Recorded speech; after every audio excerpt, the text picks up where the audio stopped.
പള്ളിവാസൽ പഞ്ചായത്തിൽ ലൈഫ് ഭവന പദ്ധതിയുമായി ബന്ധപ്പെട്ടുള്ള റവന്യൂ എൻഒസിക്കുള്ള തടസ്സങ്ങൾ നീക്കിയതായി പഞ്ചായത്ത് അധികൃതർ പറഞ്ഞു. ഹൈക്കോടതി മുമ്പാകെ നടത്തിയ നിയമ പോരാട്ടങ്ങൾക്കൊടുവിലാണ് റവന്യൂ എൻഒസിക്ക് തടസ്സങ്ങൾ നീക്കിയതെന്ന് പഞ്ചായത്ത് പ്രസിഡന്റ് വി.ജി. പ്രതീഷ് കുമാർ പറഞ്ഞു.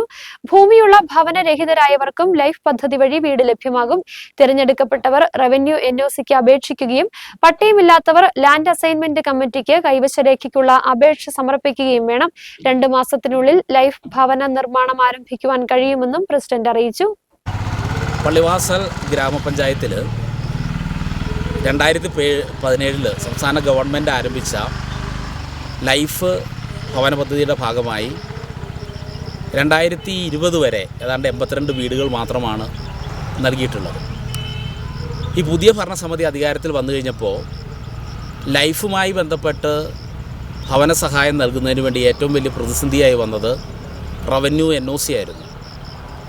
ഇതിൻ്റെ ഭാഗമായി പഞ്ചായത്ത് ഈ വിഷയം ഹൈക്കോടതി മുമ്പാകെ അവതരിപ്പിക്കുകയും ഹൈക്കോടതിയുടെ ഇടപെടലിലൂടെ ഏതാണ്ടൊരു 2 വർഷക്കാലത്തോളം നടന്ന നിയമപരമായിട്ടുള്ള ഇടപെടലിൻ്റെ ഭാഗമായി ഹൈക്കോടതി അതിവേഗം തന്നെ ലൈഫ് ഭവനത്തിന് വേണ്ടി അപേക്ഷ നൽകുന്ന റവന്യൂ എൻഒസിക്ക് 3 ആഴ്ചയ്ക്കുള്ളിൽ തീരുമാനമെടുക്കണമെന്ന് തീരുമാനിക്കുകയും അതിൻ്റെ അടിസ്ഥാനത്തിൽ നിലവിൽ 206 വീടുകൾ എഗ്രിമെൻ്റ് വെച്ച് അതിൻ്റെ നിർമ്മാണ പ്രവർത്തനങ്ങൾ ആരംഭിക്കാൻ വേണ്ടി കഴിഞ്ഞിട്ടുണ്ട്.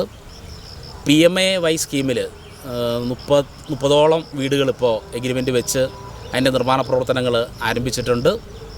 മാത്രമല്ല റവന്യൂ എൻഒസി ലഭിക്കുന്ന മുഴുവൻ ഭൂമിയുള്ള ഭവനരഹിതരായിട്ടുള്ള ആളുകൾക്കും പള്ളിവാസൽ ഗ്രാമപഞ്ചായത്തിൽ ലൈഫിൻ്റെ വീട് കിട്ടുവാൻ വേണ്ടിയുള്ള സാഹചര്യമാണ് ഇപ്പോൾ ഉള്ളത്. അപ്പോൾ അതിവേഗം തന്നെ എല്ലാവരും ലൈഫ് ലിസ്റ്റിലുള്ള ഭൂമിയുള്ള, അത് പട്ടയമുള്ളതും ഇല്ലാത്തതുമായിട്ടുള്ള ഭൂമിയുള്ള ആളുകൾ റവന്യൂ എൻഒസിക്ക് അപേക്ഷിക്കുകയും പട്ടയമില്ലാത്ത ആളുകൾ ലാൻഡ് അസൈൻമെൻറ്റ് കമ്മിറ്റിക്ക് മുമ്പാകെ കൈവശരേഖ ലഭിക്കുന്നതിന് വേണ്ടിയുള്ള അപേക്ഷ സമർപ്പിക്കുകയും ചെയ്യണം.